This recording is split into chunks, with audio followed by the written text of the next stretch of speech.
दोस्तों, आज हम देखेंगे रंगभूमि नाटक का सारांश, जिसके लेखक हैं मुंशी प्रेमचंद्र। रंगभूमि प्रेमचंद का आकार की दृष्टि से सबसे बड़ा उपन्यास है। यह 1924 के आसपास प्रकाशित हुआ। इस उपन्यास में जीवन के विविध चित्र हैं। इस उपन्यास का कथानक विस्तृत है।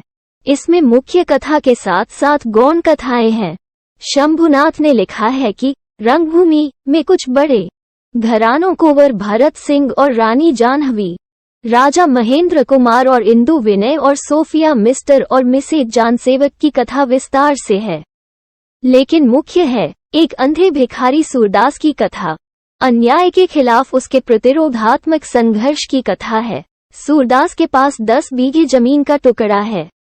इस जमीन का उपयोग वो स्वयं के लिए नहीं करता, बल्कि उसका उपयोग बस्ती के लोग सामूहिक रूप से करते हैं। पूंजीपति जानसेवक उस पर एक कारखाना लगाना चाहता है। सूरदास इस जमीन को कारखाने के लिए नहीं देना चाहता। जानसेवक सत्ता के सहयोग से उसे प्राप्त करने का प्रयास करता है। सूरदास के विरुद्ध षड्यंत्र होते हैं, लेकिन सूरदास डटकर प्रतिरोध करता है। वो पराजित भी होता है, लेकिन हताश नहीं होता और आखिरकार जमीन को बचाने के लिए संघर्ष करते हुए मृत्यु को प्राप्त हो जाता है। सूरदास इस उपन्यास का नायक है। वो शारीरिक रूप से दुर्बल होते हुए भी उपन्यास में मजबूत चरित्र के रूप में उभर कर आया है। इस पात्र में गजब की संघर्ष क्षमता है। सूरदास विपरीत परिस्थितियों में भी संघर्ष करता है। पराजित होकर भी हताश और निराश नहीं होता। वो नैतिकतावादी है। वो अपने शत्रुओं से भी द्वेष नहीं रखता। वो विरोध को खेल की तरह लेता है। सूरदास कहता है कि खिलाड़ी जीतकर हारने वाले खिलाड़ी की हंसी नहीं उड़ाता, उससे गले मिलता है और हाथ जोड़कर कहता है, भैया, अगर हमने खेल में तुमसे कोई अनुचित बात कही हो या कोई अनुचित व्यवहार किया हो तो हमें माफ करना। इस तरह दोनों खिलाड़ी हंसकर अलग होते हैं। खेल खत्म होते ही दोनों मित्र बन जाते हैं। उनमें कोई कपट नहीं रहता। जानसेवक ने उसका हर संभव अनिष्ट करने का प्रयास किया। उसकी जमीन हड़पी, उसके खिलाफ षड्यंत्र किए, लेकिन सूरदास संघर्ष तो करता है, लेकिन जानसेवक के विरुद्ध उसके हृदय में प्रतिशोध की भावना नहीं है।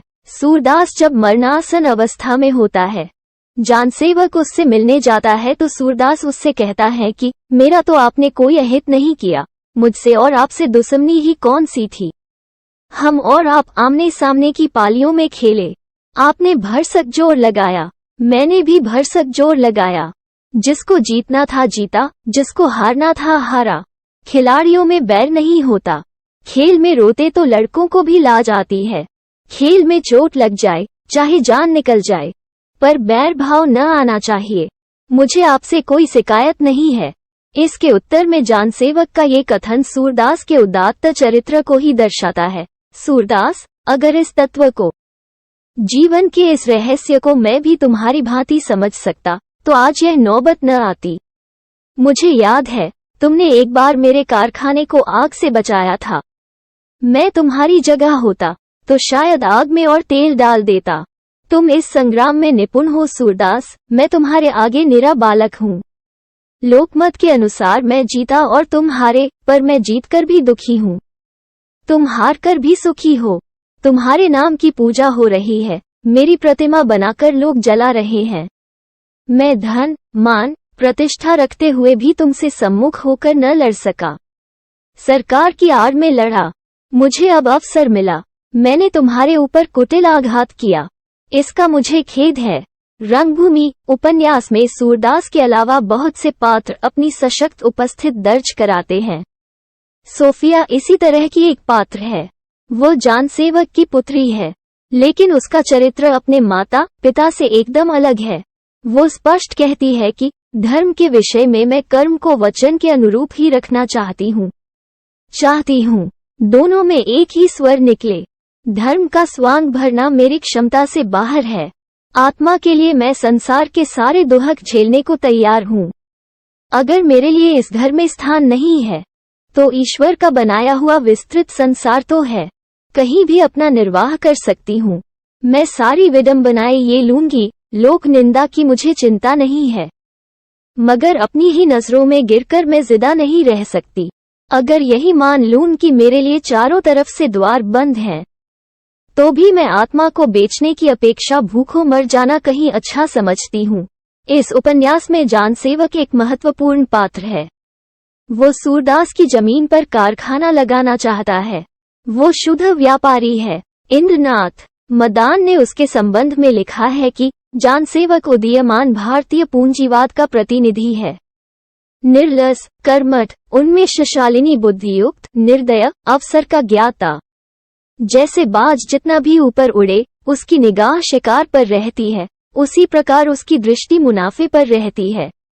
इसी मुनाफे के पीछे वह जीता है और इसी के पीछे वह मरने के लिए तैयार है।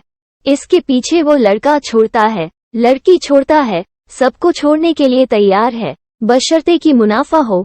इन पात्रों के अलावा राजा महेंद्र कुमार, विनय, इंदु, प्रभु सेवक, क्लार्क आदि पात्र उल्लेखनीय मौजूदगी दर्ज कराते हैं। प्रेमचंद ने इन पात्रों के चरित्रों का स्वाभाविक विकास किया है। इसके परिणामस्वरूप कथानक विश्वसनीय हो गया है। यही नहीं, उपन्यास उद्देश्य की प्राप्ति में भी सफल रहा है। रंगभूमि उपन्यास असहयोग आंदोलन के दौरान लिखा गया। इस उपन्यास में तत्कालीन राजनीतिक, सामाजिक तथा आर्थिक वातावरण का प्रभाव दिखाई पड़ता है।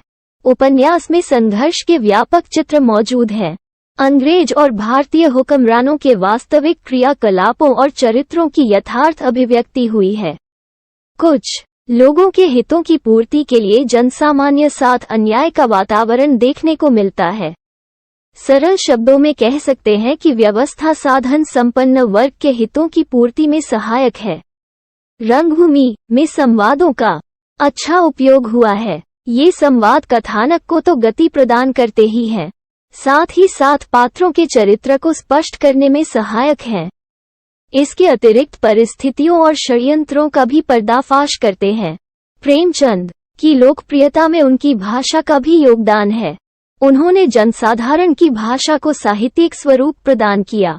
रंगभूमि उपन्यास में भाषा जीवंत है। भाषा में मुहावरों का प्रयोग हुआ है। इससे भाषा सजीव हो उठी है। उपन्यास की भाषा में तत्सम शब्द भी हैं, उर्दू की शब्दावली भी है और अंग्रेजी के प्रचलित शब्दों से परहेज नहीं किया गया है। उपन्यास की भाषा का जीवंत रूप देखिए। पसीने की कमाई खाने वालों का दिवाला नहीं निकलता, दिवाला उनका निकलता है जो दूसरों की कमाई खा खाकर मोटे पड़ते हैं। भाग को सराहो की शहर में हो, किसी गांव में होते, मुंह मुंह में मक्खियां आती जाती। मैं तो उन सबों को पापी समझता हूँ जो औने पौने करके इधर का सौदा उधर बेचकर अपना पेट पालते हैं।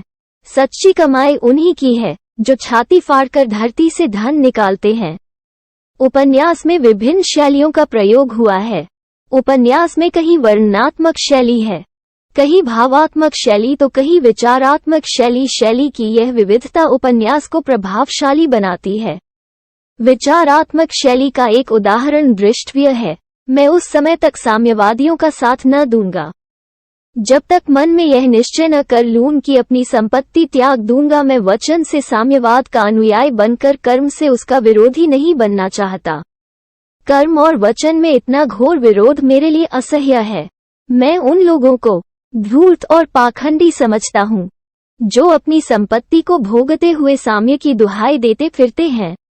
मेरी समझ में नहीं आता कि साम्यदेव के पुजारी बनक वो किस मुंह से विशाल प्रसादों में रहते हैं, मोटर बोटों में जल क्रीड़ा करते हैं और संसार के सुखों का दिल खोलकर उपभोग करते हैं।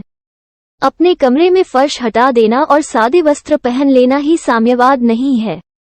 यह निर्लज धूर्तता है, खुला हुआ पाखंड है। अपनी भोजनशाला के बचे खुचे टुकड़ों को गरीबों के सामने फेंक देना साम्यवाद को मुंह चिढ़ाना, उसे बदनाम करना है।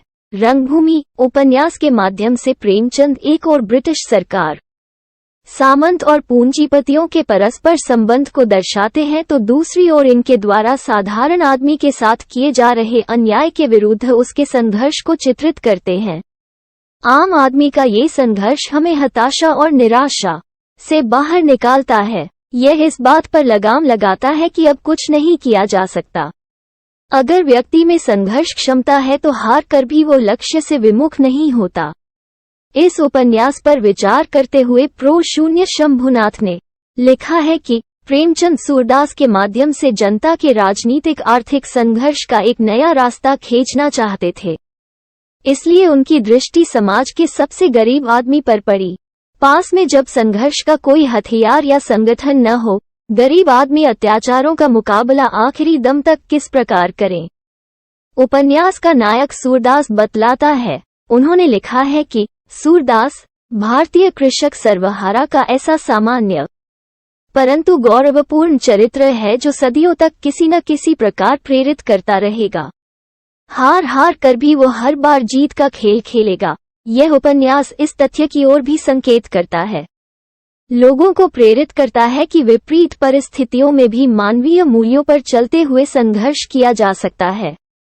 इसके साथ ही यह संदेश देता है कि पराजय होने पर भी संघर्ष से विमुख नहीं होना चाहिए। रंगभूमि उपन्यास हिंदी उपन्यास साहित्य में उत्कृष्ट कोटि के उपन्यासों में गिना जाता है। ये स्वाधीनता आंदोलन के दौरान की प्रमुख कृति है। दोस्तों, ये वीडियो यहीं पर समाप्त होती है। धन्यवाद।